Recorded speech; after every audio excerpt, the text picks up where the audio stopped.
Look, welcome. On behalf of the Smart Museum, I'd like to give a welcome each and every one of you here today. How many people is this their first time here? Oh, okay, well, welcome. And again, for those that are returning as well, welcome. Well, we are so excited. We've been in partnership with the diaspora rooms for the past year. And for those of you that may not know, my name is Dorian Nash. I'm here as coordinator here in public practice for the Smart Museum.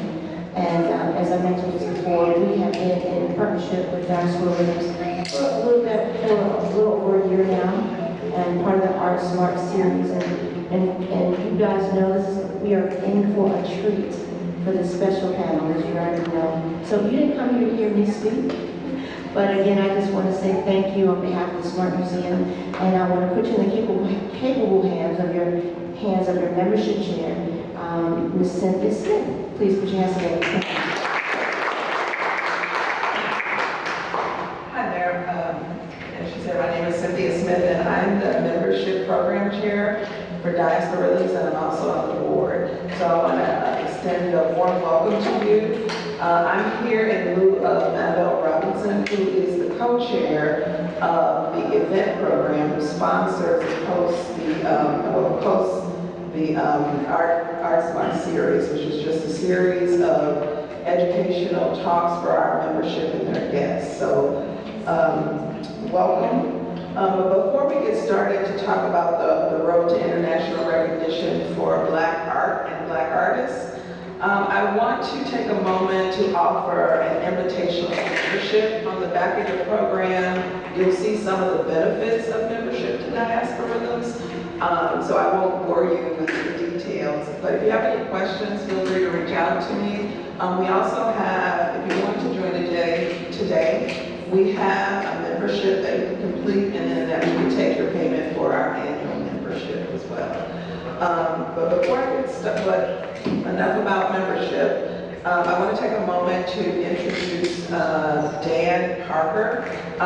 He is one of the co-founders. Diaspora Rhythms started in October of 2003 with a conversation. Last year, we celebrated our 15th anniversary, and it started with a conversation about art and art collecting, and 4 of our members, our founding members, just got together and said, hey, let's do this. And 15 years later, we're doing house tours, we're hosting events like this, we're doing all kind of fun stuff. We actually, several of our members, we just got back from a trip to Detroit where we actually went to see art in Detroit, so that was very exciting. But in addition to Dan being the co-founder of Diaspora Rhythms, he's also professor emeritus at Olive Harvey College in Chicago, and he is currently lecturer of African American art at Chicago State. In addition, you also might want to talk to him about his book on African art that he published. So without further ado, I will introduce Dan, and he'll introduce you to the panel.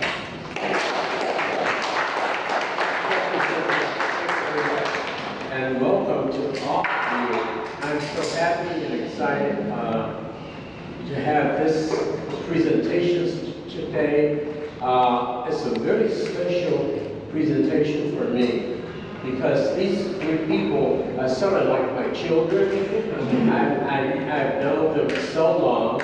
I have artwork from each of them, and each of them is so very special to me. I won't read their biography. You have it in front of you, and I won't bore you with that. But I will bore you with, for example, Russell Harris. Every time I go to a studio, I'm astounded by the work he does. This man makes lifelike images, and they're so real. They look like a photograph, and you want to go out and eat an apple or an orange or something. He's just an incredible person to boot, and a wonderful father and a family man, and to being a astounding artist. And then there's Andre.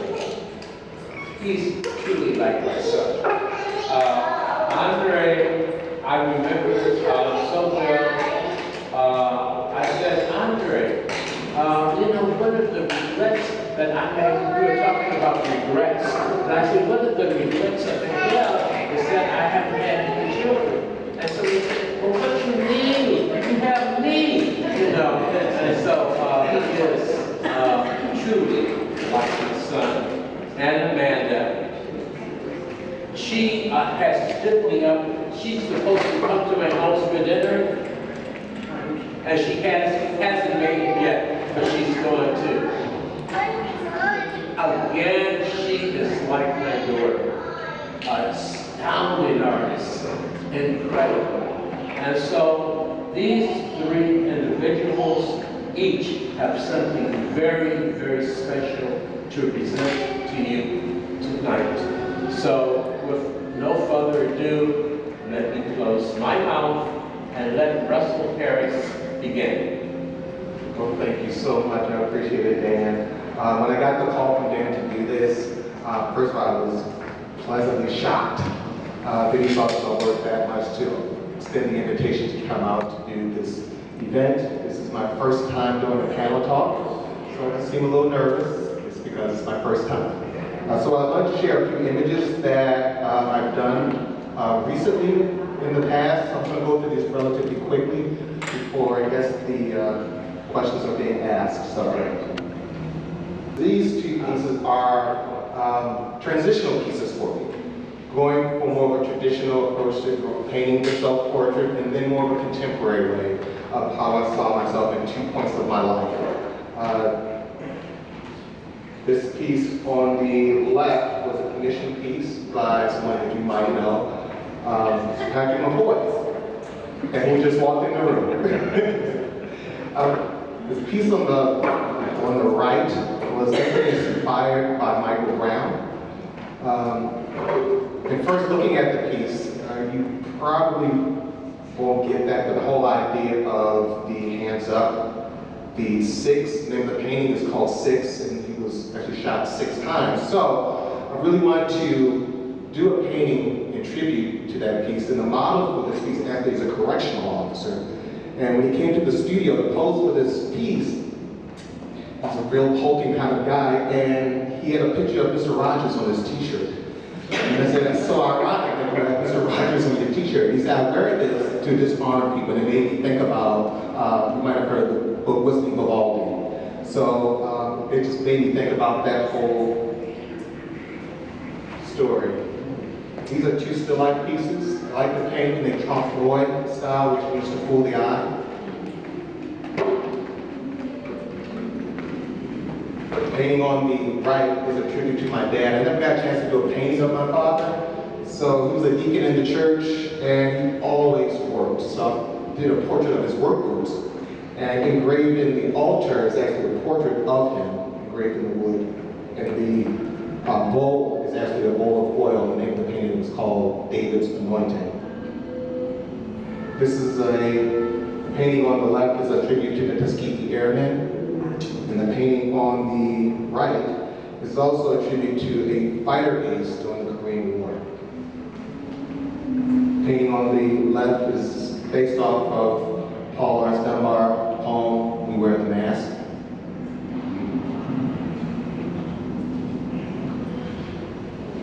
Two studies of an idea for a painting that I have yet to start. But these are students at the school where I teach at the Latin School of Chicago. This is part of a series that I did 40 portraits of faculty, staff, students for an exhibition that happened a few years ago, and these are called alla prima paintings. So these paintings were done in about 3 hours from start to finish.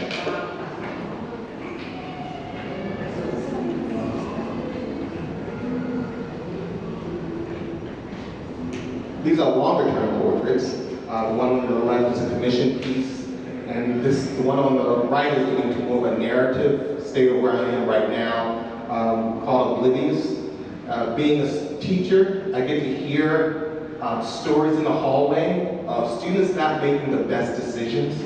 So in this particular piece, you have this young boy who's balancing this water that is the only water source for miles and miles around, but he's his life source as if it's nothing. He's not even sweating, but the water is actually sweating. The portrait on the right is a portrait of my painting teacher, high school painting teacher, moving into narrative, more figurative work. These are two faculty members. One is current, the one on the right is the current Spanish teacher, and the one on the left is a former English teacher.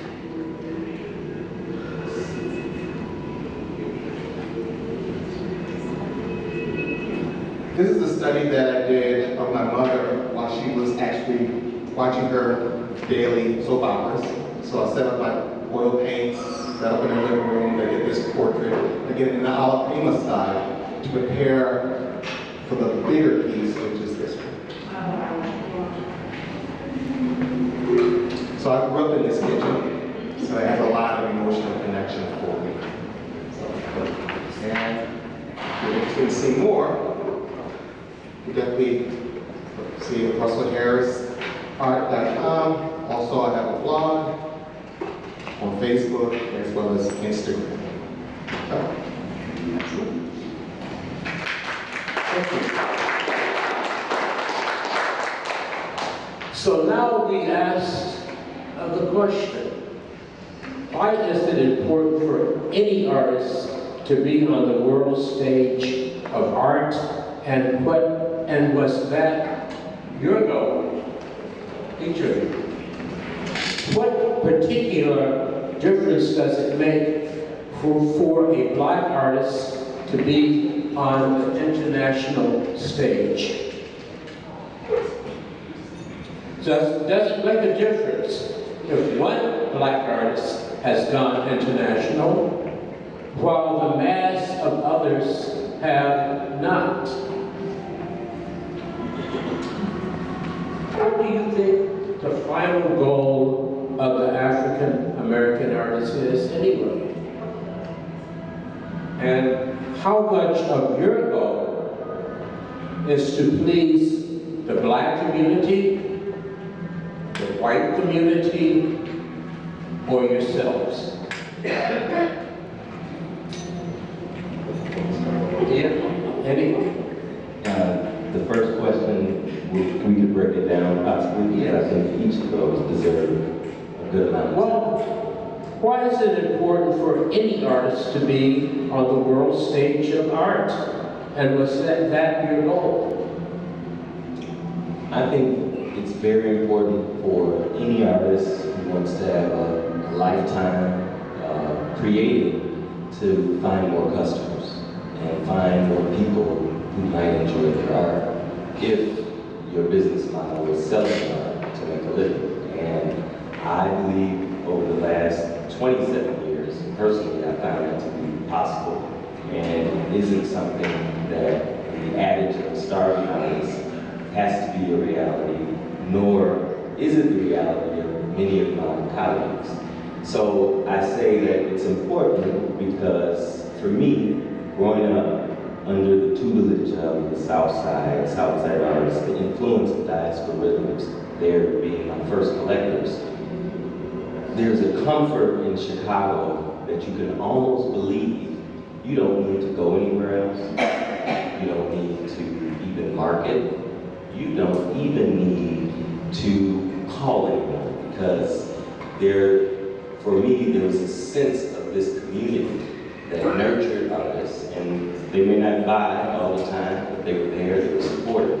But after a while, their walls began to feel, and when their walls feel, most of us were still pursuing these same customers. So in the international market, it affords you the opportunity for you to touch more people with your creativity and more opportunities for platforms and exposure. Absolutely.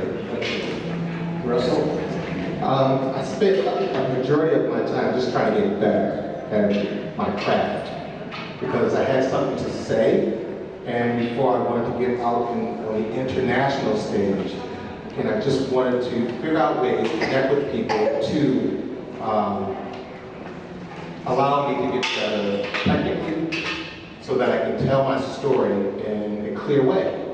And once I felt as if I had that under my belt, the internet allowed for my opportunity to branch out more internationally. I did have a gallery that represented me in San Francisco, but once again, because of the internet, I was able to branch out to other avenues across the ocean to have people look at my work, and if they responded to the story that I was trying to tell, that made it even better. I think that also on the international level, I think not being afraid and being confident enough to submit my work to magazines and things of that nature also opened up the avenue. And also encouraging others that would call me out, other artists underneath me, to ask, what did I do to take it to the next level? And sharing with them what I did so that they could actually try to go beyond, again, their four walls of their studio. Thank you.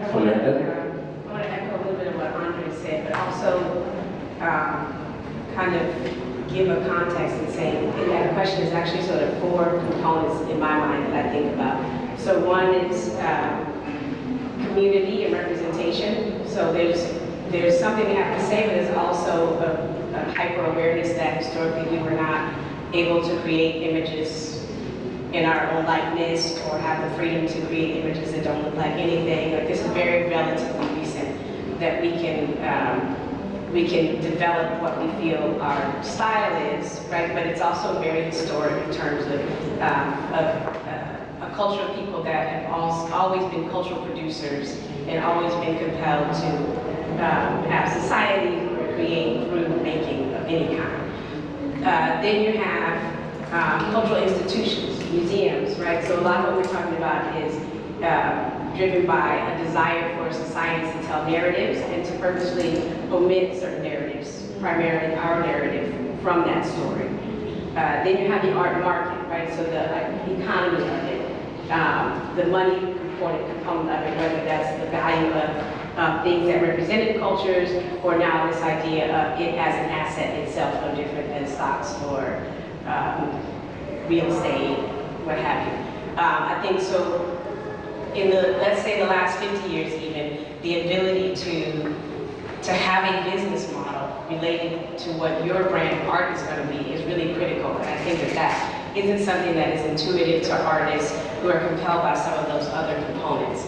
So I think Andre is exactly right. If your objective is to make a living as an artist, in the last 15, 20 years, you have 10 models of how to do that. We didn't have that. That wasn't something that we intuitively understood. We had the Margaret Burroughs, we had these figures that helped us understand craft and representation versus non-representation. All these things were given, but we did not have an idea that we should think of ourselves as entrepreneurs, really. And so in doing that, you're starting a business. What's that model going to be for how you're going to deliver your services or your product, right? So now we find ourselves in a moment where we were ready to do all of that with no one paying attention, and now everybody's paying attention. So if you don't have your model in place, you're beholden to believing that the structures that are in place are the ones you have to pursue.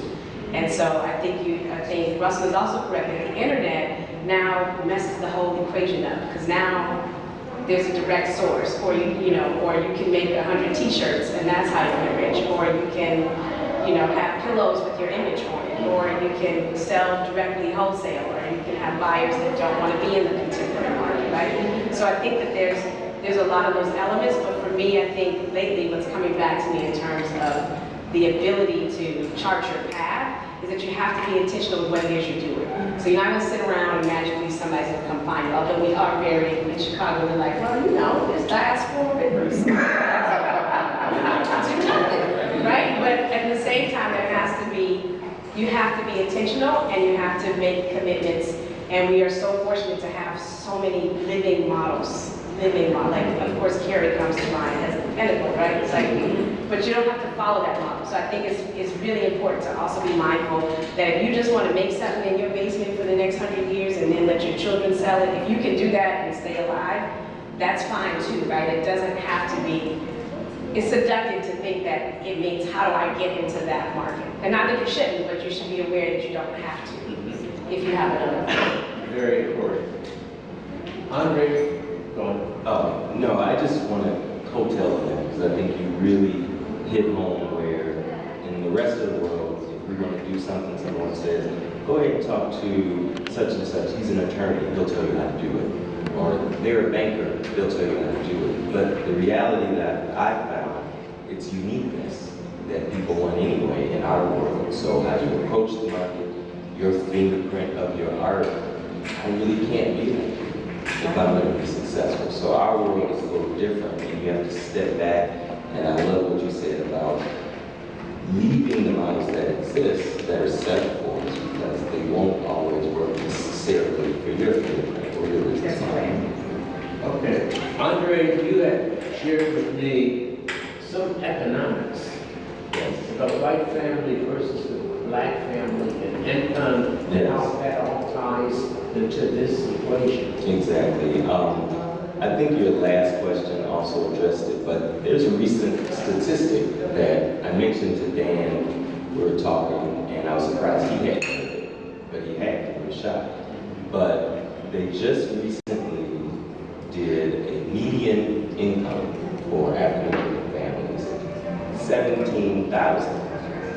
Median income for Caucasian families, 171,000. Now, ironically, and I see why Dan finds that odd, is because with any average, there are people who are above 17,000 and people below. And because so many of us as artists exposed to diaspora rhythms, we've been exposed for the majority to people who are above the average. But the reality is, just because we're exposed to the African Americans above the average, there's still a finite number of us in our community that are above the 17,000, which means there's a finite amount of diaspora rhythms members who can purchase your work.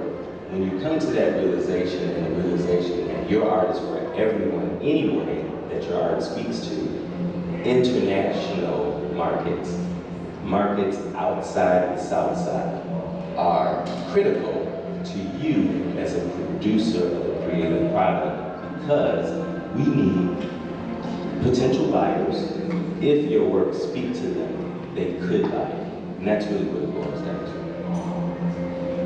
Russell? Yeah, what Andre was saying made me think about who becomes the gatekeepers. Who becomes the gatekeepers in terms of financial? Because in the past, the loot was the gatekeepers.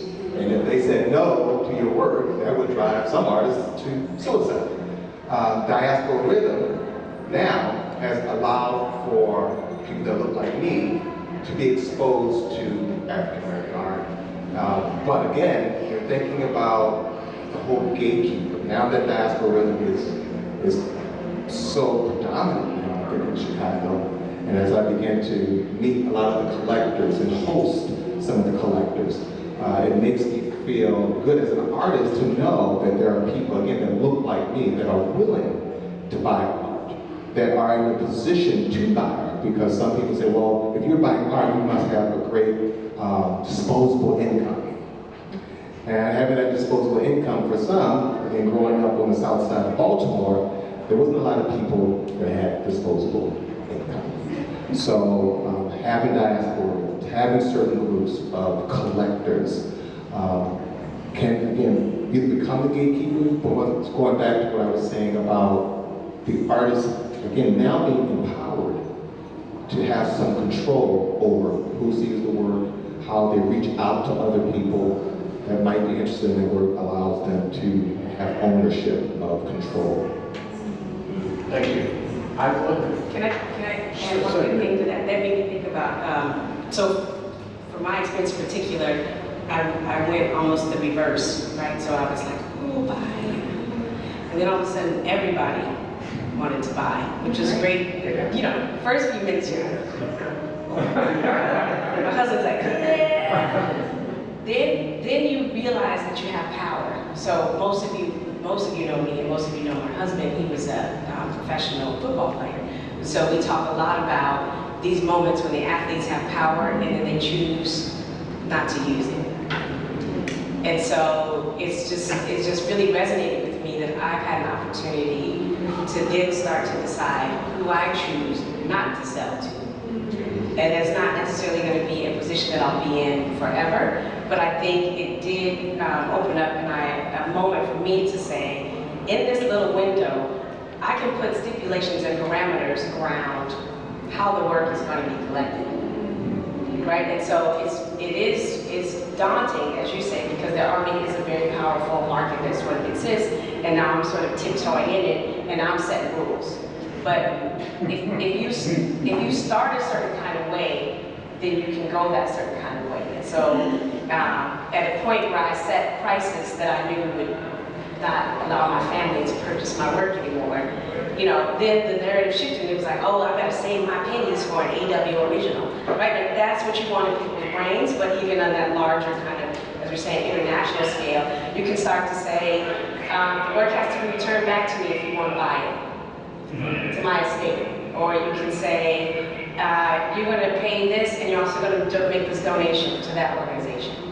Right? Because you have to be confident that you control that process, right? So everybody's not able to be in that moment maybe initially or maybe within a lifetime, but as we think about estates, as we think about our work living on beyond us, when you said, you know, people driven to suicide, Van Gogh in the cafe in France says, I would hope I have a show in a cafe once in my life, right? Like, he couldn't have imagined, you know, the frenzy over the work now, right? We have to assume that we are going down a history like that, and what kinds of ways can we start to think about ourselves, not just internationally, but in perpetuity, right?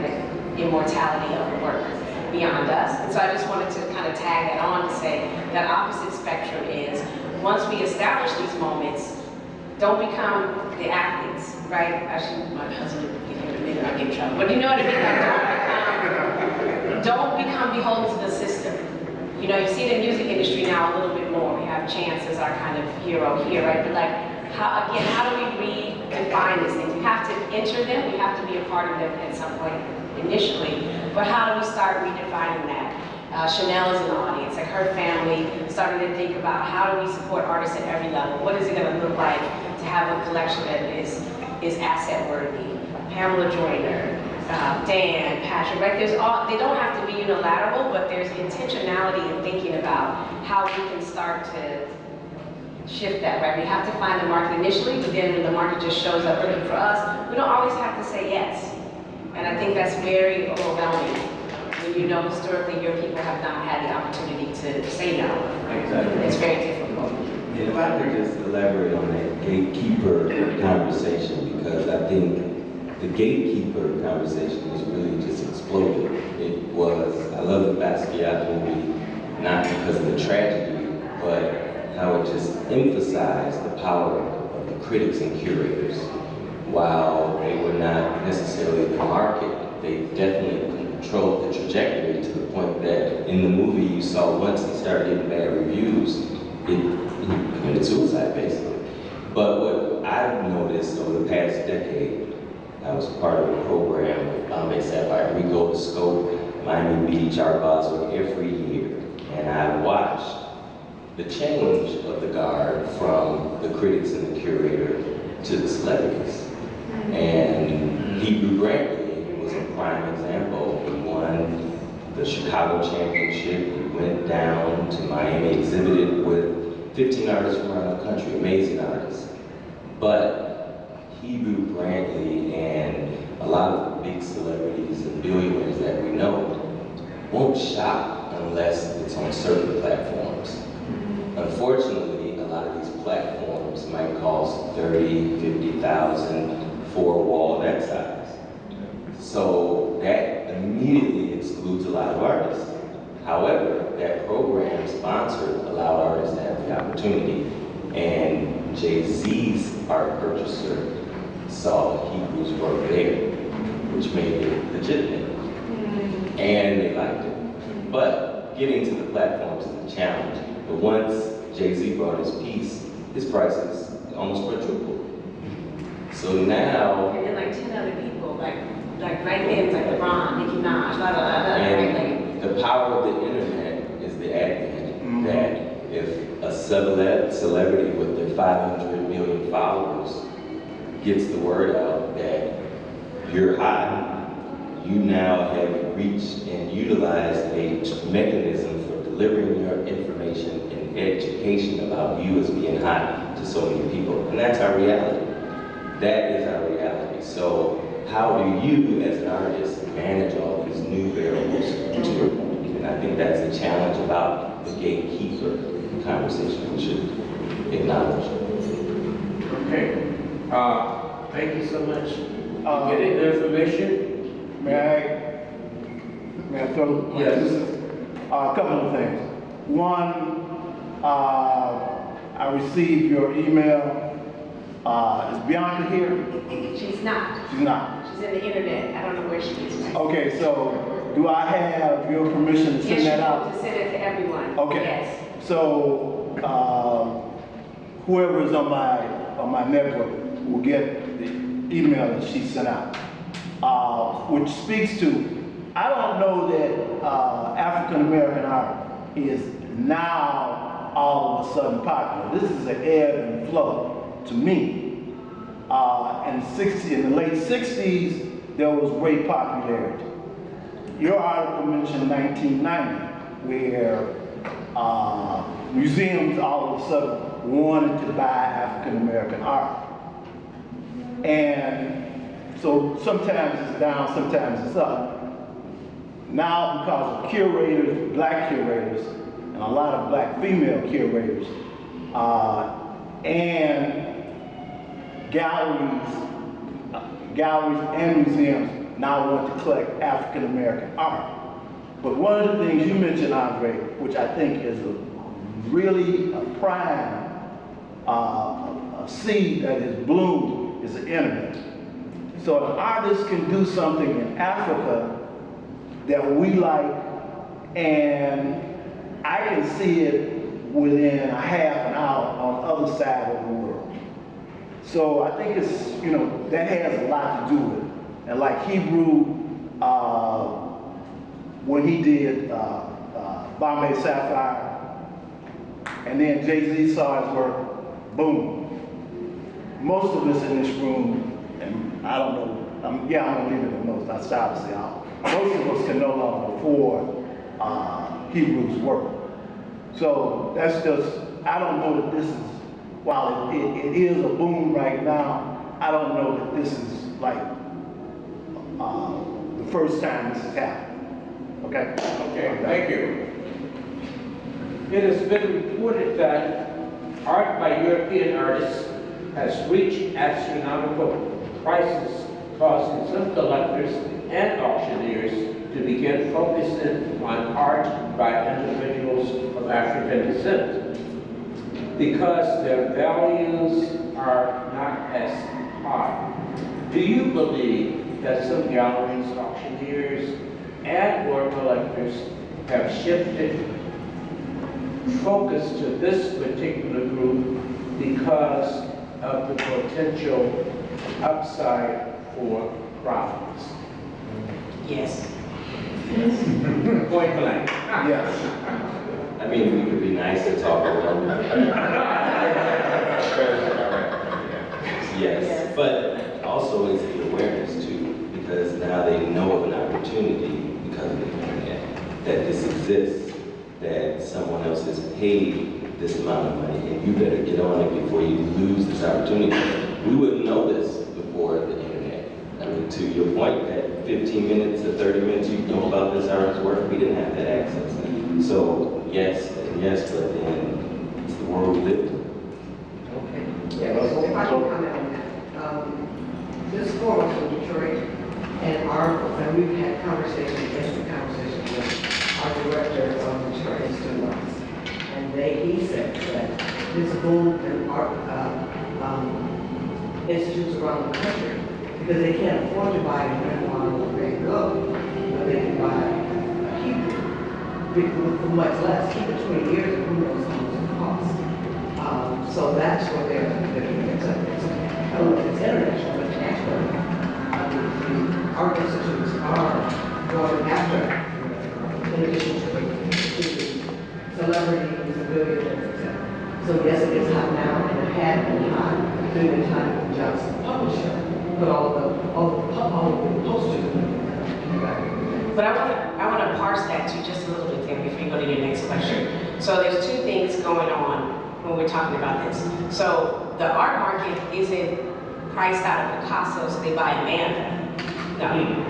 They're priced out of Picasso so they buy Al Lovett and Tanner and all these people they should have been buying at the same time. So those are undervalued, right? We're your Snapchats and your Twitters. We are the NASDAQ, right?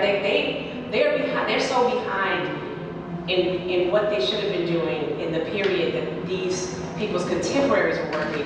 They're literally trying to refine history. Like, is there anybody else back? Did we forget anybody? Is there anybody before Egypt? You know, like we're way back there, right? That's going on. That's undervalued. What you're talking about right now, there's 20 of me that are Asian and white and blah, blah, blah, and the 5 and 6 figure numbers, right? So do not fall victim to the narrative that like we're a cheap buy, right? So there's two things going on. They're trying to find you before you get out of high school. They're like, is he good? Should I get him right now? Get 10? What do you think? How many? Right? I have friends calling me like, hey, I saw this guy this year. Do you think I should buy him? It's like, be focused to it. What's your intention? What's the artist's intention? Right? So I just wanted to toss that out that like there's not like 40-year-old white people that couldn't be collected too, right? So there's also that we have something to say, and now it's avant-garde or it's in vogue to have the art because you don't want to vote a certain way. So you can have the art on the wall, and you don't have to put your money towards the real work. Right? And so again, I'm just going to keep shouting for help your art. If you're a collector, help your artist. If you're the artist, have the courage to make the demands upon the asset that people want. You are in control, even if it's for 5 minutes or 10 minutes. Once it's gone, we don't get the residuals. We don't get to tell you where to put it in your house. We don't get to tell you what to do with it. But in that moment when you want it, that's the power, right? And so I think we should keep in mind that they love this narrative that, Baltimore Museum artists de-accessioning all this work to collect the Amy Sheralds and the Derek Adams, and that's great, right? But like, they're not the undervalued ones. They're market rate, right? The undervalued is our forefathers and mothers, the Alma Thomases and that should have been collected, 100 years ago. So just keep that in mind that this value question of these institutions, they're behind and they're trying to get ahead. They're trying to do two things at once in a lot of these instances. Yeah, excellent point. I agree. And from the for-profit model, I found that a lot of it all ties together to if you're willing to get out of your comfort zone, your community or your neighborhood, and go into a totally different platform in another city or another country, what I find is it's as simple as stereotypes of racism. While you might see something on TV or you might have been told, I shouldn't like this kind of art because it's not like this. This is just the information we're given. But given the opportunity to meet a person and they say, oh, man, you're pretty cool, you just like me, you have the same wants and needs as me. So if I'm a creative person, I'm going to be creative about those same things that move you because they move me. I'm a human being. So it's sometimes just a matter of getting in front of the market. And my wife and I used to talk about this all the time. We'd go to Boca Raton for this amazing show. And we'd meet so many amazing people that meet us, but it was the work that was the breakthrough. That work spoke to them, and we could have been green. It wouldn't matter, black, white, it doesn't matter. And sometimes you just have to be able to get in the platform with different people. And that's it. Very good. Excellent. I think, coming from a standpoint of not just being an artist, but being a full-time teacher, every minute counts in the studio. After again, a long day of teaching middle schoolers, it takes a lot of energy to get back in the studio. And the fear is whatever I'm producing, whatever I finish, will it sell? Is there a market? And I remember he stopped by the studio one day, and we had this conversation about, well, what if the work doesn't sell? What do I do? And I think the comment was, you still do your best work. You still do your best. Because even if the market is not ready for you yet, if it's not ready, you still keep pushing your passion, your ideas, you keep moving forward. They'll catch up. They'll catch up. But you just keep producing. And I like, even if the market isn't ready for you yet, but maybe it's just that market. I think for every painting any artist creates, there is a buyer out there. You just have to put in front of it to love. And sometimes we get to spots where, oh, nobody doesn't like my work anymore. Oh, they all got your work, their walls are full. Everybody you know has it. And they got 10 or more. Sometimes you have collectors with 20, 50 of a particular artist. I can say that, I know several of my friends, but that's in this market. So you can still do what you love and know and believe in your heart that there's a buyer for every single piece you create. It's up to you to get your product to market and not your whole market. Right. Okay. Good. Now, we kind of touched on this a little bit. But question, is there an evolution of black art proliferating into pop culture, moving past the galleries and museums, thus being sought after by more people who do not own college degrees or have traditional economic status of typical art collectors? Wow. Is that the entertainers? Because it sounds like it, but who gives us the right to judge what anyone else likes though? You like what you like. We know what we love. But what if we were told you have to marry a certain kind of person? Because the art is love. I just don't understand being told what to love. Art, anyone. So I think the rise of the celebrity influence is just the factor of the fact that they have more people that they can touch. 500 million followers. What, we got 50 Facebook friends? So you may not have that same role, but back to the activists, I think irregardless if you have 500 million followers, you might be on a board at a museum. You might be on a board at a corporation that's about to purchase all new work for the whole corporation. So we can all have an activist role. Dan Parker wrote a book, published it himself. He already had 500 pieces. He didn't have to do that. But what are each of us going to do to promote our artists and protect our investment? And I think that's where we fall short. You'll see major collectors, they'll go to bat, they'll donate a piece to a museum so that piece can get more value, they keep the ones that they want. There's a strategy, but they're strategic on protecting their investment. We all have investments too that we have to protect. I think there's a parallel to go back to Talmadge's point. Think about,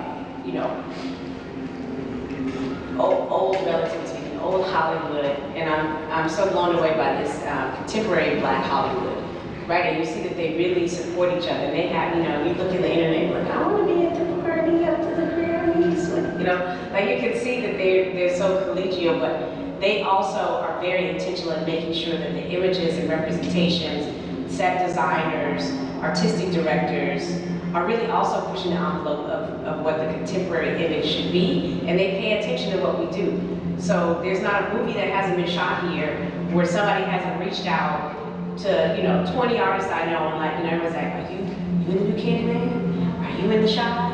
Are you in Empire? Are you in, you know, so at some point that's not necessarily exactly what we need for visibility, but there's a reinforcement of their ability to use their moment of platform to make sure, yes, prints are great or posters are great, but they're coming and getting original work, ensuring the work, and I know these are huge budgets, right? But just to imagine that they, you know, Lena Waithe and Jordan Peele, these people are like, who represents Chicago for real?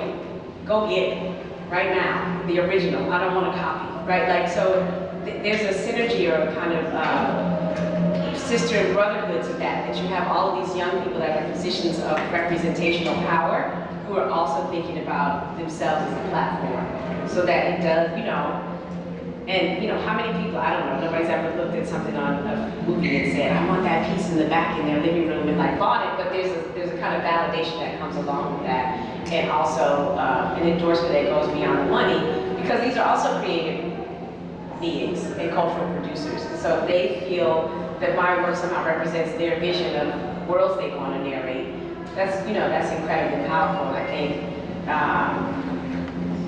you know, I was trying to figure out a way to say it earlier, but this idea of international and local, like Chicago is international now. It's also something we kind of lose sight of, right? It's like they could have brought 20 artists from New York to stage movie stuff here, but they don't. They come here, they intentionally shoot the films here or the shows here, and they get the work from here. You know, they don't have, it doesn't have to be New York or LA or, you know, but we're always still in that apologetic mode of like, well, you know, I haven't shown in New York yet. But it's like, oh, I show in Chicago. You should, have you shown in Chicago, right? I think that's a big I mean, look at art fair at Expo right now. It's like, we're sitting at the table with everybody else. You know, they're coming shaking our hands. It's not always the reaching. So I just wanted to toss that out too, that this idea of popular culture is also, it is the people with kind of instant money who want to make sure that they're supporting, but it's also our creative brothers and sisters in these other music, film, and these other industries that are really also champions, you know, album covers, music video production, right? So. Intentionality. I love what you said about intentionality. P. Diddy purchased Carrie J. Marshall's piece. Very intentional for him to do that, and the effect that has had for our community, we won't know. It's been very substantial. I don't know how many hip-hop heads I have in here, but I'm going to recite a lyric from Biggie Small. They don't even make the point of intentionality and the place we were as people with power and intentionality, like P. Diddy, the power he did that. But there was a lyric, and it said, Colossal Picassos. Hundreds of billions of people heard that. And what did that do to Picasso? Who had the power of that lyric? If he had said, Picasso Amanda's, with that power, what would that effect have been? But I don't think at that moment they knew the power of rap. So there are a lot of creatives, but I think that goes all back to the intentional activism that we have. It's just not up to the artists to keep our culture. We all have to keep our culture. But to your point about the significance, we're in it, so we don't know. And the rap lyric, I don't know the lyric. My husband called me, he was so excited. Right after Puffy bought the Carrie J. Marshall piece, Black Thought's new album came out, and he said that I'm the lyrical Carrie J. Marshall, Carrie Mae Weems. And my husband was like, they're famous! I was like, they were already famous, but this was something like, after they saw it, when they knew this was somebody they needed to reference, not that Black Thought might not know about Carrie J. Marshall, but you know what I mean? It was like, it felt full circle that they needed to reference visual artists in their songs to be relevant. You know, like that was like overwhelming in that moment to kind of think about the significance beyond the financial value in the primary and secondary markets, right? It's like it is literally permeating popular culture in real time, these kinds of events. And I want to say one other financial thing. When we do this, the effect that we have is across a whole community. Because think about anytime Amanda's work goes up in value, many of your balance sheets go up in value. There are so many artists in all of these collections that are common that if any one of those artists go from value, your assets increase. So we have to be intentional about promoting our artists, doing whatever we can to move our group of artists to a place of awareness. And supply and demand, the higher the demand to the phone book, the higher the price. And we can control that, but we collectively have to have a responsibility for that. One of the joys of knowing that the information I'm giving my own kids about artists, knowing that my daughter's a big Empire fan, loves Empire, but she saw a painting that was on the wall, that was in one particular scene. It's a painting by Kahinde One. Did we study him? Yes, you studied him. Let me tell you a little bit more about Kahinde's work. So now she's a big Kahinde Wiley fan because of that pop culture connection that she received from watching that one episode. But something about that episode that I thought was interesting, and it was more intentional than just the purchase or the acquisition of the work or the rental of the work. We were fortunate enough to have several pieces in the first Empire. And we were just happy that our artists and some of our work was going to be on Empire for this reason. But if you really watch that Kahinde episode, the difference was the many artists they purchased, he insisted that they say his name. All of that, 8 years before, whatever, those works on the wall, and we have fire. You gotta look fast. But had they said our names, now it's a bit different. So two different. Okay. A small point of departure. Andre, up here, you're the only gallerist. And you have gone international. And right now we have international exhibition, tremendous exhibition, I may add. Kind of talk about that and how that international relationship relates to you as an artist going international. So before I answer that specifically, I'm going to digress and say one thing about galleries. And a good friend of mine before I came over here, Diane Carr, certified appraiser, we were just having a conversation. She said, Andre, I don't think people realize why galleries are important to a community. And I said, I can tell you one reason for sure, because two ways that she is able to ascertain values when people hire her to give appraisals. Two ways: auctions and sales statistics from galleries. That's where they get their comps from. So if we only allow ourselves to utilize the mechanisms of internet and personal collectors, and you're not in museums, because when museums acquire your work, they have to do an insurance policy. So those values get posted somewhere. We have to understand the importance to all of our bottom line in our collections that our artists do have some gallery exposures so that they're able to determine the value of our works and increase the value of our works. But to your original question, Daniel Parker was a big influence in our direction of the gallery, the focus of the gallery, because it was 15 years ago, was close to the time where After the Diaspora Beyond was published around that time. And as an African American artist, I had to come to terms with, I didn't really understand completely my relationship to Africa. And I was one of those people, I travel, see people look like me, I'm like, damn, look just like my cousin. But Dan opened that up for me, and how, because of our history, if we're all family, you might be in Brazil, I'm in America, you're in Cuba, this is my direct family. And Dan goes to Haiti.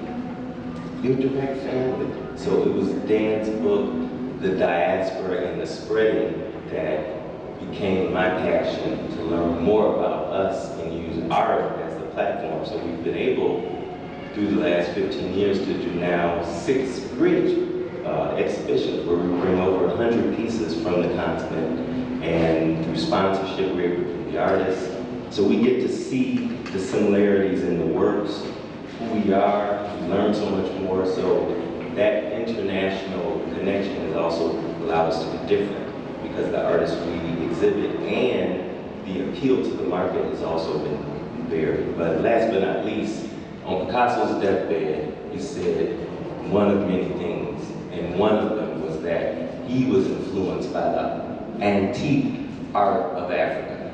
So let that register. Hundreds of millions for one, that's in the mainstream, that's influenced by you, and maybe hundreds of thousands. So it just doesn't vibe if, from a creative standpoint, the way you think inspires me, and my work sells for 100 million plus, but yours might sell for 300,000 in a good one. That doesn't make sense, and I think that's part of the answer to this question, is that people are coming to that realization. We have influence, not just in culture, dance, music, but in art. We always have.